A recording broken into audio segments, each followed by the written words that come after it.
एक बात बताइए, जब आपको पता था कि आपकी तरफ मिसाइल्स आ रही हैं तो आपने कुछ किया क्यों? ये बड़ी अच्छी बात कही आप। जब मिसाइलें आई, आपको सच बताऊं, खुदा का वास्ता हमको लगा लाइट आ गई। लेकिन फिर लगा कि नहीं, ये तो मिसाइलें आ रही है सामने से। हमको लगा वीएफएक्स है जी। आज तक ने वीएफएक्स चला दिया। अच्छा, शमा रोशन हो गई पूरे गांव में, और इस रोशन शमा में बाबर अपनी बकरी के साथ पकड़ा गया। अब आया ना लाइन पे। क्या कर रहा था वो बकरी के साथ? दो सिंगल लोग क्या करेंगे आपस में, आप बताएं। अच्छा, समझ गया। यही नहीं, अभी और सुनिए। अल्हम्दुलिल्लाह फील्ड मार्शल बन गया हूँ, क्योंकि काम कम, खरीदाब ज्यादा और अवाम का दिमाग घुमाना सबसे ज्यादा। ये एजाज मैं अपने उन गुलाम अवाम के नाम करता हूँ, जो हर बार नारा भी खुद लगाते हैं, टैक्स भी खुद देते हैं, और फिर भी समझते हैं this is all for them. मैं शुक्रिया अदा करता हूं सदर, वजीर ए आजम, काबीना और उस फोटोग्राफर का जिसने मेरे तमगे वाले पोज में मेरा चेहरा थोड़ा पतला कर दिया। ये एजाज कोई इंफरादी चीज नहीं, ये पूरी कौम का है, जो हर बार खुशी से फुद्दू बनने के लिए लाइन में लग जाती है। I mean seriously, you guys clap like it's a national duty while we catch the real perks. मैं ये एजाज उन शुहदा, गाजियों और उन सब के नाम करता हूं जिनके नाम पर हर बार हम नया तमगा, नई टोपी और नया ओहदा बना लेते हैं। And yes, the next rank is coming soon, super deluxe field marshal plus plus. Just keep clapping, I will keep saluting, and diesel, आटा, डॉलर सब आसमान पे उड़ते रहेंगे। आमीन। जाने दो।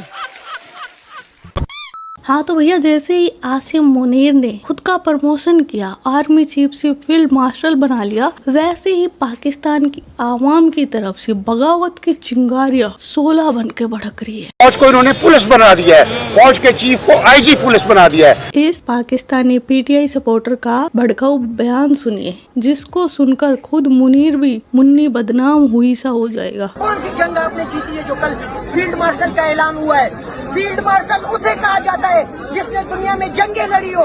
कौन सी जंग लड़ी है? क्या आपने सिर्फ एक सिंगल राइफल इस्तेमाल किया? नहीं, 4 दिन इंडिया की तरफ से आने वाले जितने मिसाइल थे, कोई जवाब उसका नहीं दिया गया। क्या यहाँ जो सिविलियन है उनकी कोई औकात नहीं है? पहले दिन कश्मीर में जब ड्रोन गिरता है, जब हमला होता है, 27 से अबऊ शहादतों की बात आती है, लेकिन उसमें खामोशी। तो आसिम मुनीर का जवाब ये था, How many times it happened that a smaller force vanquished a bigger force by the will of Allah? साले को बम से उड़ा दूंगा एक बार हाथ में आ जाए तो। पाकिस्तान के सियासी और मुआशी बहरान एक दूसरे से जुड़े हुए हैं। तरफ शरीफ खानदान है, इन्होंने अपने खजाने इस मुल्क को लूट कर बाहर भर लिए हैं। सियासी उतार चढ़ाव हम देख रहे हैं कि शायद बराह रास्त मुआशी बहरान का सबब ना हो, लेकिन ये इसमें इजाफे का सबब जरूर है। पॉलिसी जनरल आसिम मुनीर बनाता है इस मुल्क के लिए। आजकल की जो फौज है, हमें तो ये मालूम हो रहा है कि ये पाकिस्तान के अवाम से दूर हो रही है, कि ये एक निहायत खतरनाक सिचुएशन में हम पहुंच गए। फौज को तो जरूरत ही नहीं तुमसे डील करने की, हम हैं इंशाल्लाह डील करने के लिए, हम सिविलियंस हैं। अच्छा, जंग की डील भी होती है, और भाई जंग की डील करेगा ये लाल टोपी और इसके जैसे बेवकूफ जाहिल लोग, तो मुनीर क्या करेगा? IMF की डील क्यों फिजा? पाकिस्तान अपनी गिरती हुई मईशत को पटरी पर लाने के लिए IMF से मईशत बचाओ पैकेज का मुतालबा करे, लेकिन जो कोशिशें हैं वो समरावर साबित नहीं हो रही हैं। आज लाल टोपी जो डायलॉग करता है, गजवा हिंद करेंगे, ये करेंगे, हम ईमान वाले लोग हैं, वो बोल वचन करेगा पीटीआई का नेता अली अमीन गंडापुर। अब सोचो कि लाल टोपी ये काम क्यों नहीं कर रहा, क्योंकि उसको आ गए सऊदी के कोड़े याद और उसकी तशरीफ फिर से सूझ हुई है। अब उससे बैठा नहीं जा रहा और वो भाग गया, बिल पे छुप गया। गज़वा हिंद होना है तो हम सब ज़हनी तौर पर इसके लिए हमेशा तैयार हैं, औकात में रहो। हमारा ये भी ईमान का हिस्सा है कि गज़वा हिंद में जो है फतह जो है वो मुसलमानों की होगी। ये जो आखिर में ये जो जिधर आजम हैं, आपने सबसे पहले घबराना नहीं। चल क्लिप देखते हैं। और हम सब ये ख्वाहिश रखते हैं कि हम उन लोगों में शामिल हों, वो खुशकिस्मत लोग हों कि जो गज़वा हिंद बेसिकली फतह हिंद है। अब ऐसे में ये सवालात उठाए जा रहे हैं कि क्या वाकई मुल्क डिफॉल्ट के नजदीक है? उसके अंदर हम उन लोगों में शामिल हों, खुशकिस्मत लोग हम हों कि जो उसका हिस्सा बन सकें। मगर मसला ये है कि पैसे हैं नहीं, और अगर ये किसी तरह हो भी जाए तो IMF प्रोग्राम जो है वो हाथ से जाता रहेगा। सुना अली अमीन गंडापुर के बड़े बड़े बोल वचन। ये वही अली अमीन गंडापुर है जो बुशरा बीबी यानी इमरान खान की बेगम पिंकी पीरनी उसको आगे खड़ा करके खुद वहाँ से रफू चक्कर 9-2-11 हो गया था। क्यों? क्योंकि डर गया था, टांगे कांप गई थी, जज्बा हार गया था, और ये इतना खौफ खा गया था उस टाइम कि 2 दिन तक गायब रहा था। और आज बातें कर रहा है ये हम भी शामिल होना चाहते, और जंग के टाइम ये नहीं बिलबिला रहा था, अब आया है बिल से निकलकर। और दूसरी तरफ इधर ये इतने बड़े बड़े बोल वचन कर रहा है, वहीं इसका सपोर्टर रो रहा है। अगर हम इसी तरह अपने मुल्क में जो जुल्म चल रहा है, जो हमारे साथ जबर किया जा रहा है, उस पर खामोश रहेंगे तो हमारे आने वाले नस्लों का मुस्तकबिल क्या होगा। दुनिया में मीडिया को मजीद आजादी दी जाती है ताकि वो दुनिया तक अपने मुल्कों का पैगाम पहुंचा सके।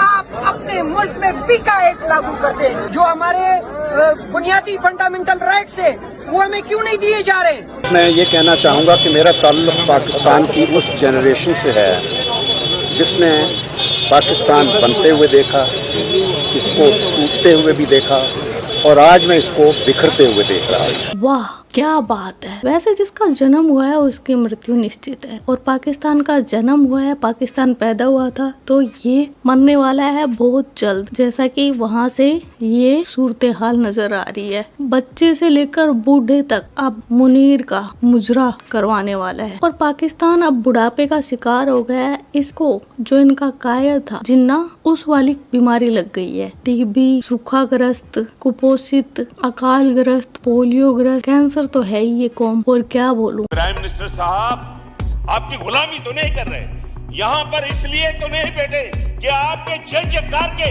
नारे लगाते रहे। और हम क्या हैं? हम जो नेहरू ने कहा था कि ये एक सिर्फ कल्चरली ऑटोनमस एंटिटी होगी, बस कोई इसकी सॉवरेन इंडिपेंडेंस नहीं होगी, आजाद नहीं होगा। नेहरू ने कुछ भी नहीं किया, इंडिया ने कुछ नहीं किया। इंडिया ने तोड़ा जरूर था पाकिस्तान को, लेकिन उस वक्त एक सियासतदान ने तोड़ा था, एक जुल्फिकार अली भुट्टो था जिसने एक पागल जर्नैल को जो रातों को सोता नहीं था उसको आगे लगाकर फौज को 75 मिलियन अवाम के खिलाफ लाया।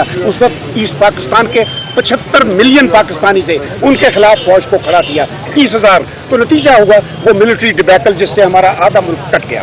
तो मैं कहना ये चाहता हूँ कि आज फिर वही सिचुएशन है। आज उसी तरह वो उसी किस्म का सियासतदान मैदान में आ गए हैं जो भुट्टो की नस्ल के थे। वो जरदारी है, भुट्टो कहा जाता है, जिंदा है, और दूसरी तरफ शरीफ खानदान है। इन्होंने अपने खजाने इस मुल्क को लूट कर बाहर भर लिए हैं। इनका इस मुल्क में कोई नहीं है, इलाज तक ये अपना बाहर करवाते हैं। तो आज वो जो नेहरू की जो पेशीन गोई थी वो इन्होंने पूरी कर दी है। पाकिस्तान एक सिर्फ एथनिक और यानी ज़बानी और लिसानी बुनियादों पर एक कल्चरली ऑटोनमस एंटिटी के तौर पर बन गया है। हमारी जो सॉवरेन इंडिपेंडेंस थी वो अमेरिका के हवाले कर दिया इन्होंने। हम आपका भी मुकाबला करेंगे, हम आपके बाप अमेरिका का भी मुकाबला करेंगे। A few moments later. अफसोस का मकाम है कि हम दुनिया का मुकाबला तो दूर की बात है, अपने मुल्क की सूरत हाल कहाँ पहुँचा चुके हैं। क्या ही बोलूं मैं ऐसे लोगों के बारे में। किसी एक शख्स को ये हक नहीं पहुंचता कि वो मुल्क की किस्मत के फैसले करे।